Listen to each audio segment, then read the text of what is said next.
Om oor die toekoms te dink is 'n aktiwiteit wat deur mense van die begin van die beskawing beoefen is. Die toekomsstudies bied vir ons 'n sekere instrument om dit op 'n meer wetenskaplike manier te bedryf. Die idee met my artikel was om 'n model te skep wat gebruik kan word deur die praktisyn sowel as die akademikus om hierdie taak te vergemaklik. Toekomsstudies is 'n transdissiplinêre studierigting wat relatief jonk van aard is.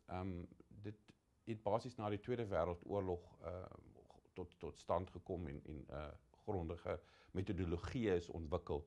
Goed soos die Delphi-studies, soos scenario-studies, scenarios-instrumente. Maar nog steeds, omdat dit 'n relatief jong dissipline is daar 'n gebrek aan metodologieë wat gebruik kan word in vandag se wêreld. So my idee was om te kyk na watter omgewingsfaktore kan 'n rol speel om toekomsinsig te bewerkstellig.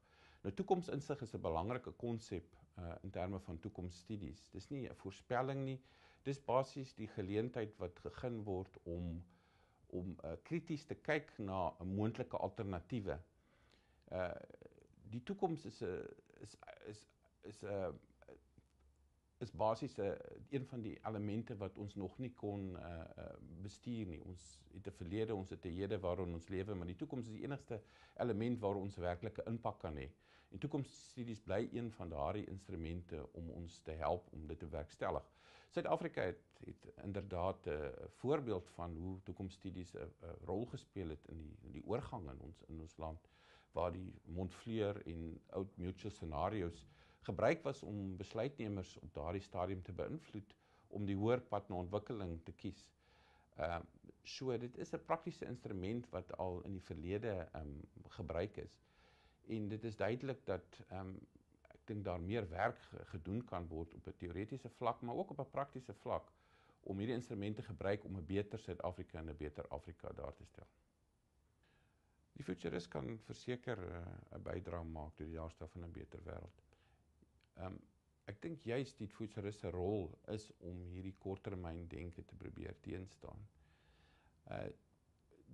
Daar is definitief 'n mark vir persone om basies te gaan sit en te gaan prosesse en instrumente te gebruik om tendense te ontleed en uit te vind hoe hierdie tendense basies 'n impak op ons toekoms gaan hê. Die futurist het miskien 'n bietjie van 'n ander rol as wat sê maar die beplanner het, as wat die filosoof het. Maar die futurist sal toekomsgedrewe instrumente gebruik en metodologieë gebruik en van die prosesse gebruik om tendense te identifiseer sowel as tendense te ontleed. Die idee ook met die artikel was dan juis om te gaan kyk na so 'n toekomsstudiemodel en om hierdie model voor te stel, te kyk wat is die hoofdryfkragte wat basies die toekoms beïnvloed.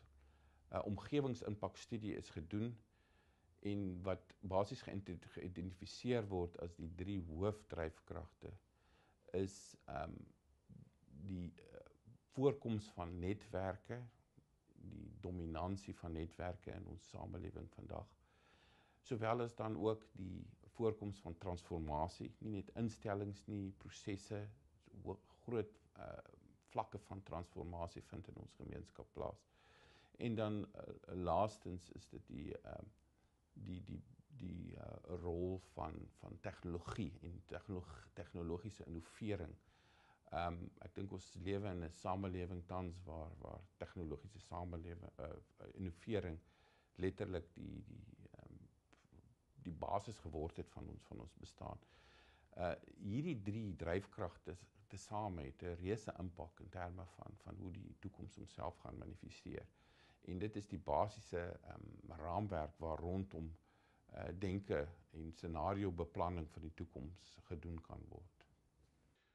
Tyd soos ruimte is 'n onafwendbare aspek van ons individuele bestaan. Alles vind plaas binne 'n sekere tyd en ruimte konteks. Maar indien ons na die hede, verlede en toekoms kyk, is daar tog 'n vloeiing tussen hierdie 3 konsepte.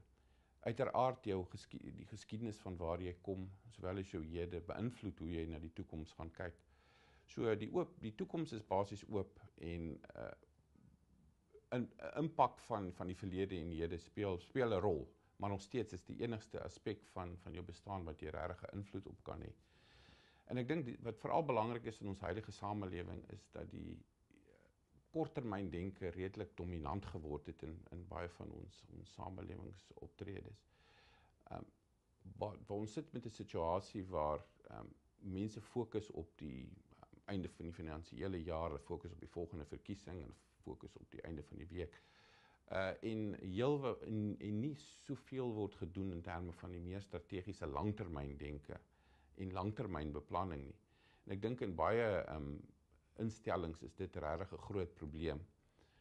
So in die opsig is dit belangrik ook dat toekomsstudies kan 'n rol speel om dit te verbeter in terme van die beleidsmaker, die individu baie beter toe te rus om die probleme van die dag te bestuur. Die basiese uitkomste van hierdie 3 dryfkragte op ons samelewing vandag kan beskryf word as in terme van sosiale netwerke wat 'n meer prominente rol speel, die magsverhoudinge wat binne ons gemeenskap wat besig is om te verander en laastens groeiende ongelykheid wat in vandag se samelewing verkry word. In terme van die sosiale netwerke, met die koms van die informasietegnologie, is daar die afgelope tyd 'n redelike ontploffing van sosiale netwerke. Die sosiale netwerk is ook besig om die basis van die ekonomie te word met maatskappye soos Facebook wat al hoe meer prominent word. En sosiale netwerke gaan waarskynlik ook toenemend in die toekoms 'n sentrale rol speel ten opsigte van ons daaglikse bestaan. Dit is nie dat sosiale netwerke waarskynlik die soewereiniteit van state sal oortref nie, maar nog steeds sosiale netwerke gaan 'n kritiese deel van die mense se bestaan word en sal waarskynlik 'n belangrike dryfkrag wees in die toekoms in terme van hoe ons gemeenskap gaan funksioneer. Want natuurlik een van die implikasies ook is dat dit oor grense heen strek en jy werklik gaan praat van gemeenskappe in die wêreld wat miskien belangriker is as jou nasionale gemeenskap. So dit behoort baie interessante magsverhoudinge in die samelewing tot gevolg te hê. Dieselfde, die impak natuurlik gaan juis wees in terme van politieke mag, waar jy gaan sien dat kleiner groepe waarskynlik politieke mag gaan kry wat heeltemal buite verhouding was met wat moontlik was in die verlede. Mobilisasie sal oor grense heen kan geskied en drukgroepe sal oor grense heen kan ontstaan. Terwyl selfs maatskappye ensovoorts ook toenemend internasionale rol kan speel wat die magsverhoudinge nog verder kan verander. En dan ook saam met dit kom ook groeiende ongelykheid. Terwyl die digitale eeu definitief meer geleenthede aan mense bied, is dit tog ook so dat werksgeleenthede in baie gevalle besig is om te verdwyn of sodanig te verander dat mens nog steeds met 'n grootskaalse probleem sit met ongelykheid in ons samelewing en globaal. So al die tendense tans dui daarop dat hierdie ongelykheid nog verder sal vergroot. So dit is onder meer van die faktore dink ek wat direk afgelei kan word uit die model en die tipe van fokusareas van navorsing in die toekoms behoort juis op hierdie tipe van aspekte te fokus. Die model is basies gesetel in denke rondom die omgewingsimpakstudie wat basies fokus op tegnologie, wetenskap, politiek, sosiaal, demografiese en ekonomiese faktore. Ontleding van daardie omgewing het tot 'n gevolgtrekking gekom dat daar 3 hoofdryfkragte is in hierdie model. Die een is naamlik netwerke, die voorkoms van netwerke in die samelewing. Die tweede is transformasie van instellings, transformasie van die samelewing in geheel. En dan die derde dryfkrag is die tegnologiese vernuwing. Hierdie 3 faktore, hoewel ook onafhanklik, het ook grootlikse impak op mekaar en staan nie heeltemal alleen nie. So hulle het 'n groot invloed op mekaar. En die dryfkragte basies bestuur die proses om toekomsinsig te verkry en dan ook jou die nodige dryfkragte gee om dan 'n vooruitskouings basis te maak. Dit is opvallend dat daar in die openbare diskurs vandag in Suid-Afrika nog steeds baie kritiek uitgespreek word oor die politieke stelsel in Suid-Afrika en voorspellings van ineenstorting word gemaak. Dit is nie iets niets nie, dit is al, dink ek, van voor die 1994 veranderinge, dat mens die doemprofete kry wat wag vir die land om ineen te stort. Maar mens wonder ook soms wanneer dit sal gebeur, want dit is baie duidelik dat die vloei van die lewe maar net voortgaan. Maar ek dink tog in die opsig kan toekomsstudies tog 'n belangrike rol speel om 'n beter toekoms te verseker. Jy sien die belangrikheid van toekomsstudies is dat dit wys ons daarop dat ons besluite wat ons nou neem 'n direkte impak het op die toekoms. En deur hierdie tegnieke te gebruik en te gaan kyk na wat se toekoms wil ons hê moet gebeur. Wat wil ons hê moet die toekoms wees? Deur daai studies te doen, kan dit die besluitnemer basies help om te kyk wat moet hy nou implementeer om by daai wenslike alternatief en wenslike toekoms uit te kom.